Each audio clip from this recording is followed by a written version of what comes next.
I enter Hotel Aurelius at 7 sharp and stop at the edge of the lobby, carrying no visible luggage, wearing a jacket that doesn't trigger assistance, and shoes that don't draw a second look. I walk to the front desk. Sophie is behind it, eyes on me before the screen, hands resting above the keyboard without moving. Who are you here to see? I'm checking in. The keyboard stays still. Are you sure?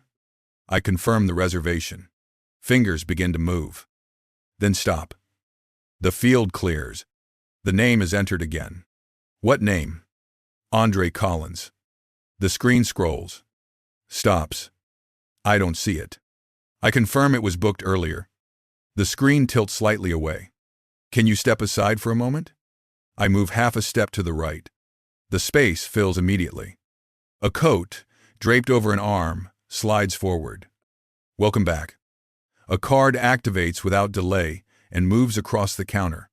The coat disappears toward the elevators. Sophie turns back. Let me try again. The name is entered more slowly. The list refreshes. Still nothing. I wait.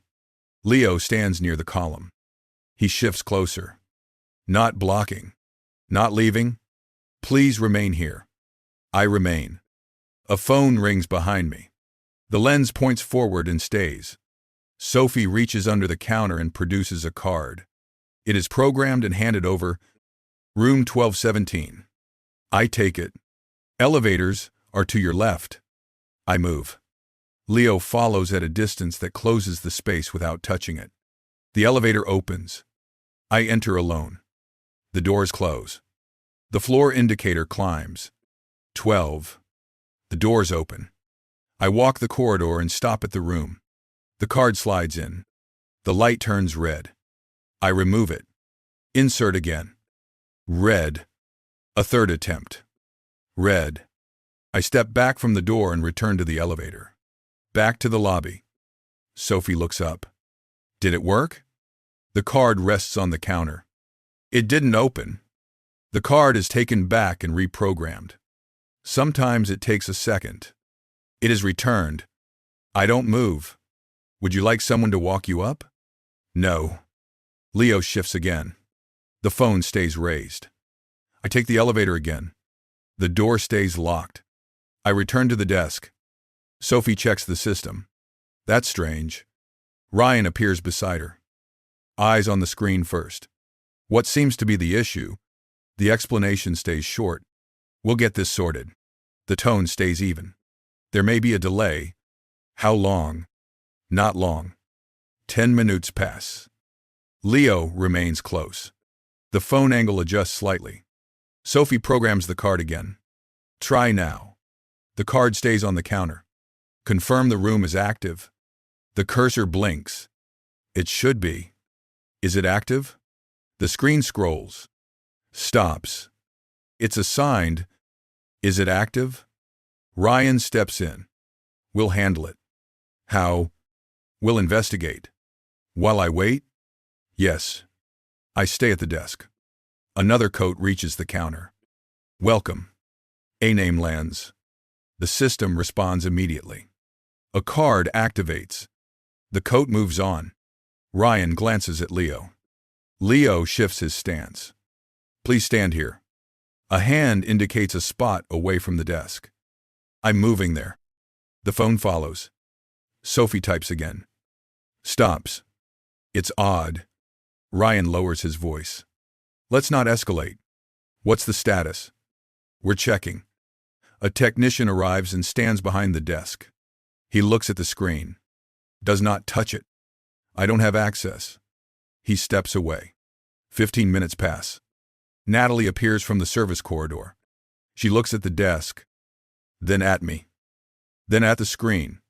She watches the cursor blink. Has the room been released? A shake of the head. Has it been blocked? The list scrolls further. It changes. Then freezes. Natalie straightens. Who authorized this? No answer follows. Ryan clears his throat. We can move him to another room. Natalie looks at the card. Is it active? The status is checked again. It shows inactive. Since when? The log opens. The timestamp appears. Before arrival. The phone lowers slightly. Natalie looks toward the service elevator. Call Ethan. Ryan nods and steps away. Sophie looks back at me. Please wait. I remain. Leo steps back half a pace. The distance changes. The system refreshes. My name appears briefly, then disappears. Natalie watches the screen without speaking. The lobby resumes its rhythm. Cards activate. Guests move on. 20 minutes pass. I stay where I am, waiting. Time continues without announcement. The desk stays active. Cards slide across the counter. Names are spoken. The screen responds. Mine does not.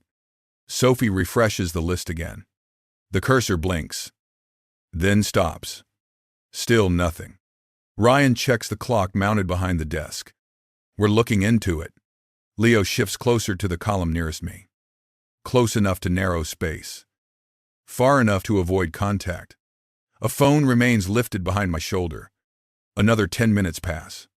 A card activates at the desk. A hand gestures inward. The space clears. I stay where I am. Natalie stands beside the terminal now. Eyes moving between the reservation list and the access panel. She scrolls deeper than before. Stops. Scrolls back. The assignment exists. Ryan leans closer. Then why isn't it live? Natalie opens another panel without answering. The room list loads. A column is hidden. She expands it. The status reads inactive. Ryan straightens. That shouldn't be possible. It is. Natalie replies.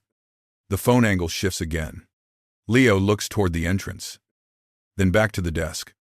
Can we move him? Ryan asks. Natalie keeps her eyes on the screen. Not until this clears. Why? Because it's tagged. Ryan exhales once. Tagged how? Natalie scrolls again. Pre-arrival. The word sits on the display. Ryan looks at Sophie. Sophie looks at the keyboard. Who said it? Natalie asks. No answer follows. Another tablet chirps at the desk. Next. A name. Not mine. A hand points inward. The path opens and closes again. I ask how long pre-arrival tags normally last. Ryan answers without turning. They don't. But this one does. Natalie nods. That's the issue. 15 more minutes pass. A server crosses the lobby twice without stopping. Another straightens a chair that is already aligned. Water is placed on a nearby table. The phone dips, then rises again. Sophie types slowly. Stops. Deletes. Types again. The override isn't available. Ryan lowers his voice. Call operations. Sophie presses a button. A line rings. Natalie watches the screen. If this were set manually, she says, there would be a trace. Where?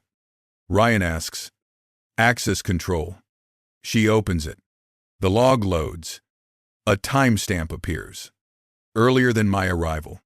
Natalie leans closer. This wasn't a system error. Ryan remains still. Leo steps back half a pace. The distance opens slightly. Another arrival reaches the desk and is guided aside. Then brought forward again moments later. Right this way. The movement is efficient. I remain near the wall. Can we escort him upstairs? Ryan asks. Natalie shakes her head. The lock will stay closed? Then what do we do? Natalie looks at the log again. We wait for Ethan. The name lands heavily than the others. Ryan nods once. Sophie stops typing. The screen holds. 10 minutes pass. The phone behind me lowers briefly, then rises again. Any update? A voice from the desk asks. No. Sophie replies. Another tablet chirps. Next. Not mine. A table is cleared. Chairs slide back. A server resets it quickly. Menus are placed before I move. The table fills. That one was open. Ryan says, Not directed at me. Natalie does not respond. I ask whether access control can be reversed manually. Natalie answers without looking up. Only by operations. And operations. Ethan. The lobby volume stays level. No voices rise. No apologies appear. The delay continues. Sophie refreshes the screen again. The list updates. My name appears briefly. Then disappears. Natalie notices. She does not comment. Ryan checks his watch. He should be here. He'll need the log.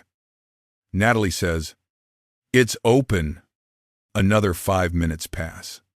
Leo shifts farther from me. The phone steadies. A server pauses near the desk. Glances at the screen. Then moves on. We can comp the night. Ryan offers quietly. Natalie looks at him for the first time. That doesn't fix this. Ryan looks back at the display. The side corridor door opens. Footsteps approach the desk. Natalie looks up. He's here. The movement around the stand slows. Sophie straightens. The phone changes angle. I stay where I am. Posture unchanged. Eyes on the terminal. Waiting for the system to answer for itself.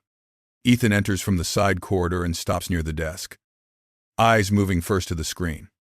Then to Natalie. Then back to the screen. The access panel remains open. The log stays visible. Sophie does not type. Ryan steps half a pace back. Leo shifts farther from the desk and settles near the column. A phone lowers. Then steadies again. Ethan asks for the access record. Natalie rotates the screen slightly. The timestamp holds. Earlier than arrival. Ethan scans the line. Then the next. Who approved this? No one answers. Ethan looks at the header. The authorization trail sits there. He asks for the reservation profile. Sophie brings it up. The status reads, inactive. The timestamp repeats. Ethan nods once. He asks for the assignment queue.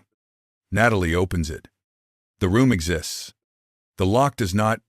Ethan asks for the manual override history. The panel opens. Empty. He asks for the training log tied to the front desk access control. Natalie opens the folder. Dates skip. Gaps remain. Ethan asks for the escalation policy when locks fail. Sophie opens the policy. The section is outdated. Ethan closes it. He asks for the camera feed at the desk for the last hour. Footage plays without sound. The pauses are visible. The repeated programming attempts are visible. The distance changes are visible. Ethan asks for the email thread linked to the access tag. Natalie opens it. Subject lines appear. A label repeats. No justification follows. Ethan closes the thread. He scrolls the shareholder registry himself. Stops. The name sits near the top. The date confirms it. 3 weeks prior. He opens the operating addendum. The signature matches. Ethan turns back to the desk. Activate the room now. Sophie tips. The lock status flips to active. Ethan asks for a second check. Natalia confirms. Ethan asks for a test. A card is placed on the reader behind the desk. The indicator turns green. Ethan gestures toward the elevators. I do not move yet. Ethan asks for the audit scope. Natalie answers. Access control. Reservation assignment. Escalation training. Ethan approves. Start tonight. He asks for the team to be present. Ryan steps forward. Leo steps forward. Sophie remains at the desk. Ethan addresses the group. The pre-arrival tag was set manually. No one responds. That is not a permitted action. He assigns interim authority over front-of-house protocols to Natalie. She accepts without comment.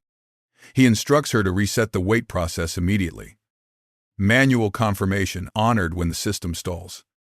Double verification required. And no redirection. Natalie nods.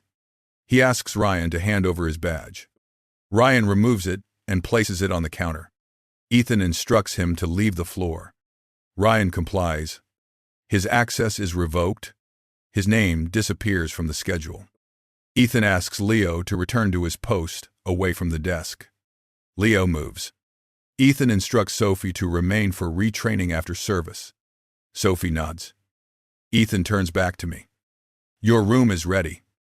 I move toward the elevators. The card reads clean. The doors open. The ride completes. The door unlocks. Inside. The room is prepared as booked.